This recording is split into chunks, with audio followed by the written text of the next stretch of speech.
Il existe des années qui marquent l'histoire, des années de conquête, de découverte, de révolution.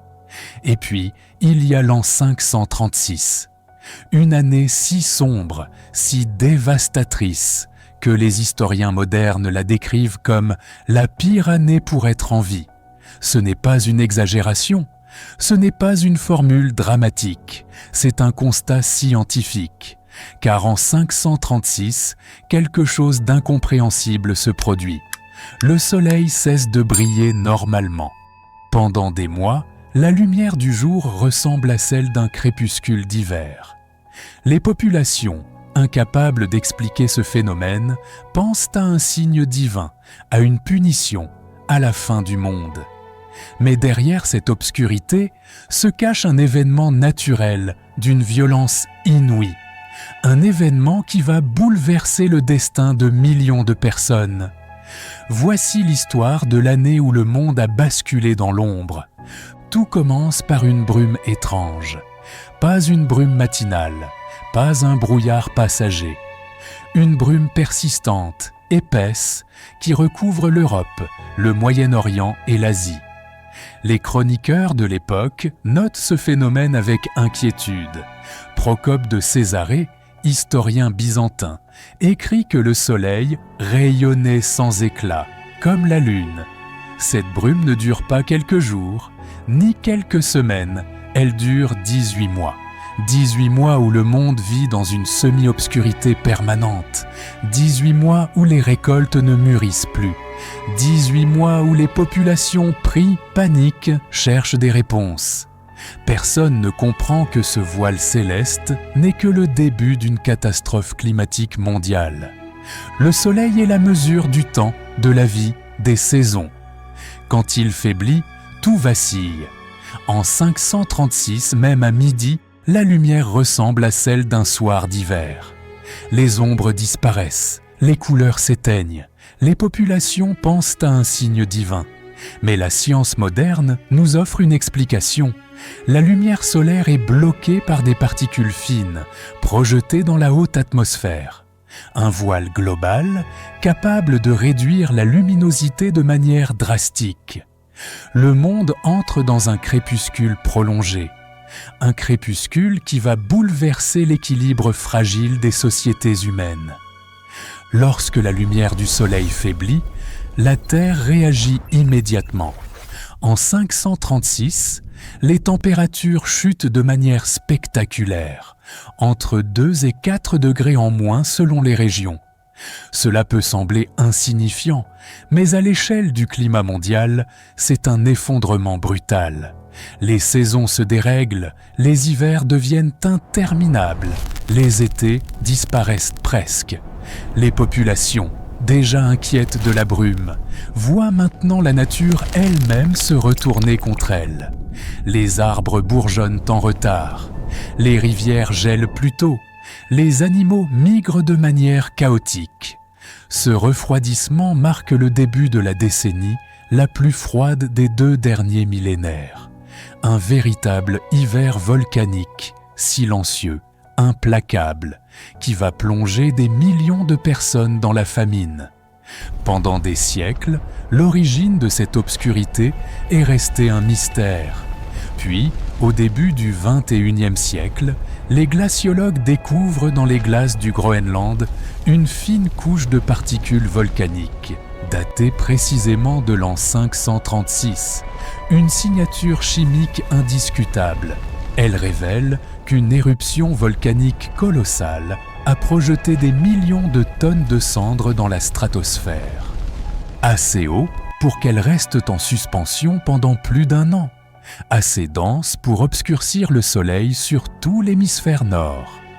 Les scientifiques soupçonnent une éruption en Islande, d'une puissance comparable au plus grand cataclysme volcanique de l'histoire. Un événement si violent qu'il a modifié le climat mondial en quelques jours. La nature garde en mémoire les catastrophes. Les arbres, en particulier, enregistrent chaque année de leur vie dans leurs anneaux de croissance. Et en 536, ces anneaux racontent une histoire glaçante, une quasi-absence de croissance, comme si la nature avait retenu son souffle. Les arbres d'Europe, d'Asie et même d'Amérique du Nord montrent tous la même anomalie, un signal global, synchronisé, qui confirme l'ampleur du bouleversement climatique. Ce n'est pas seulement une région qui souffre, c'est la planète entière. Les mois passent et rien ne change. La brume persiste, le froid s'installe. Les populations attendent le printemps, mais il ne vient pas. Les étés sont si froids qu'ils ressemblent à des automnes. Les récoltes ne mûrissent plus, les fruits tombent avant d'être formés. Les paysans, qui dépendent entièrement du cycle des saisons, comprennent que quelque chose d'inédit est en train de se produire. Un hiver sans fin, un monde qui semble s'être figé. Le premier signe de catastrophe humaine apparaît dans les champs. Le blé, l'orge, la vigne, tout dépérit. Les plantes manquent de lumière, de chaleur, de temps pour mûrir.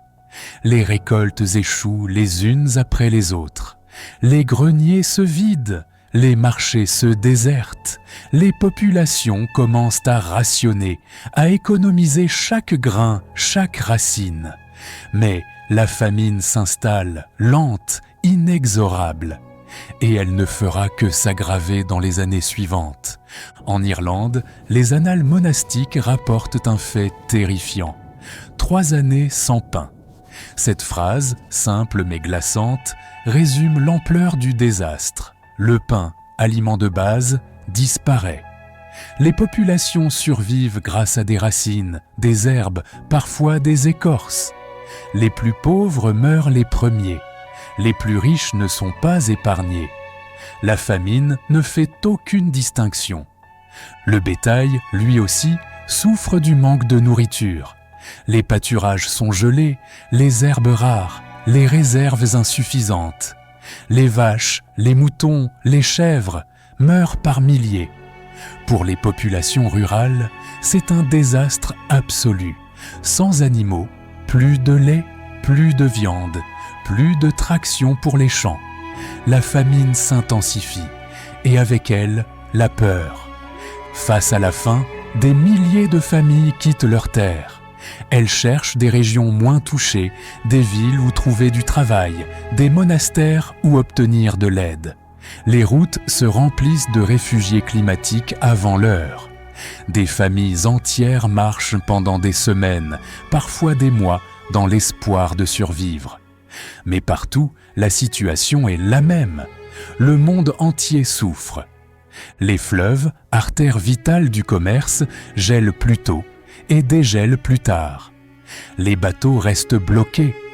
Les marchandises n'arrivent plus. Les villes se retrouvent isolées, incapables de recevoir du grain ou du bétail.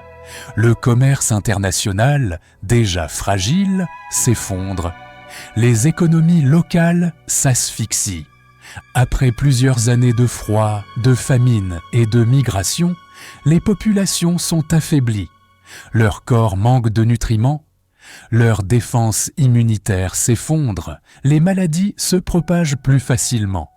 Et c'est dans ce contexte de fragilité extrême qu'une nouvelle catastrophe va frapper. Une catastrophe encore plus meurtrière que la famine. En 541, 5 ans seulement après le début de la brume, une pandémie surgit, la peste de Justinien. La première grande pandémie de peste bubonique de l'histoire. Elle se propage depuis l'Égypte, atteint Constantinople, puis ravage l'ensemble du bassin méditerranéen. Les populations, déjà affaiblies par la famine, n'ont aucune résistance. La maladie tue des millions de personnes en quelques années. Certains historiens estiment qu'elle emporte jusqu'à la moitié de la population méditerranéenne. Les villes, autrefois animées, se vident. Les rues deviennent silencieuses. Les marchés ferment. Les maisons sont abandonnées. Les rites funéraires, impossibles à maintenir, disparaissent. Les survivants fuient, terrifiés, laissant derrière eux des quartiers entiers désertés. Le monde semble s'effondrer sous le poids de la maladie. Depuis des siècles, les routes commerciales relient les peuples, la route de la soie, les voies maritimes méditerranéennes, les chemins caravaniers d'Asie centrale. Mais en 536, tout s'effondre. Les caravanes ne circulent plus. Les fleuves gelés bloquent les bateaux.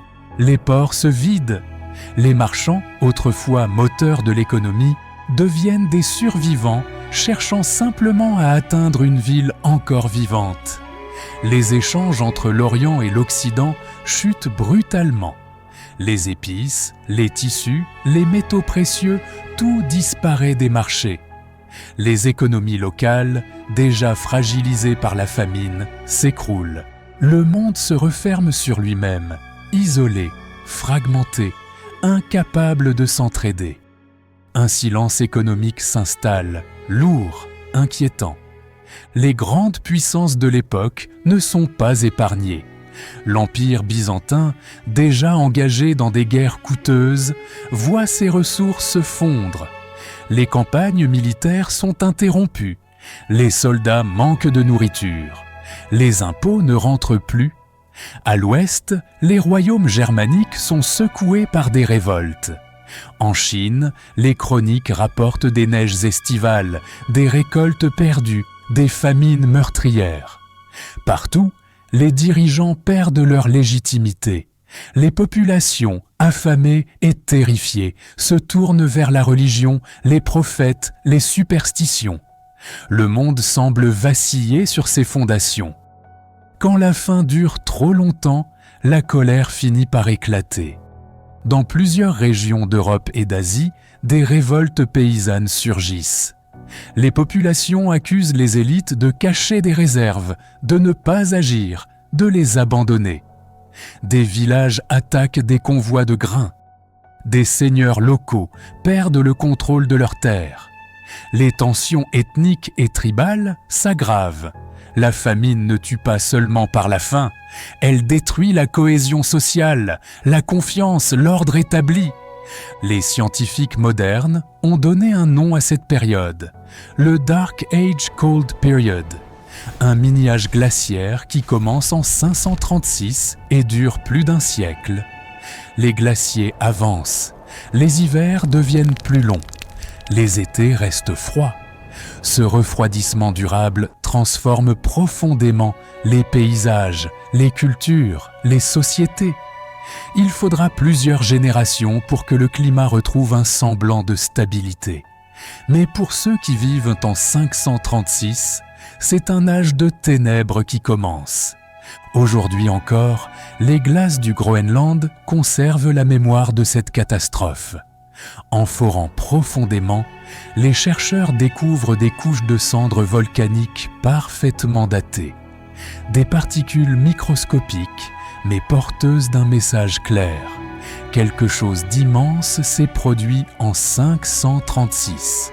Ces archives naturelles permettent de reconstituer l'histoire du climat, de comprendre l'ampleur du phénomène et de confirmer ce que les chroniqueurs médiévaux avaient décrit avec leurs mots. La science moderne donne une voix aux témoins silencieux du passé. Comme si une seule éruption ne suffisait pas, les analyses montrent qu'une seconde explosion volcanique majeure survient en 540, et peut-être une troisième en 547. Une série de coups portés à un monde déjà brisé. Chaque éruption ajoute une nouvelle couche de cendres dans l'atmosphère, prolongeant le refroidissement, aggravant les famines, affaiblissant encore les populations. Le climat devient un ennemi invisible, imprévisible, implacable. L'an 536 nous rappelle une vérité fondamentale. Les civilisations humaines sont fragiles. Elles dépendent du climat, des récoltes, des échanges, de la stabilité politique. Quand l'un de ces piliers s'effondre, tout vacille. Mais quand plusieurs s'effondrent en même temps, c'est un monde entier qui peut disparaître. Les sociétés du VIe siècle n'avaient ni la technologie, ni les connaissances pour comprendre ce qui leur arrivait. Elles ont subi, impuissantes, un bouleversement global. Pourtant, malgré la famine, le froid, la maladie, les migrations et les conflits, des millions de personnes survivent.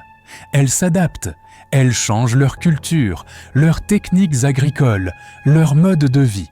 Elles reconstruisent lentement, patiemment, un monde nouveau. L'histoire de 536 n'est pas seulement celle d'une catastrophe, c'est aussi celle de la résilience humaine. Aujourd'hui, les chercheurs étudient l'an 536 pour comprendre les risques climatiques extrêmes. Ils comparent son impact à celui qu'aurait une guerre nucléaire limitée ou une éruption volcanique moderne de grande ampleur. L'histoire devient un laboratoire, un avertissement, car ce qui s'est produit en 536 pourrait, un jour, se reproduire.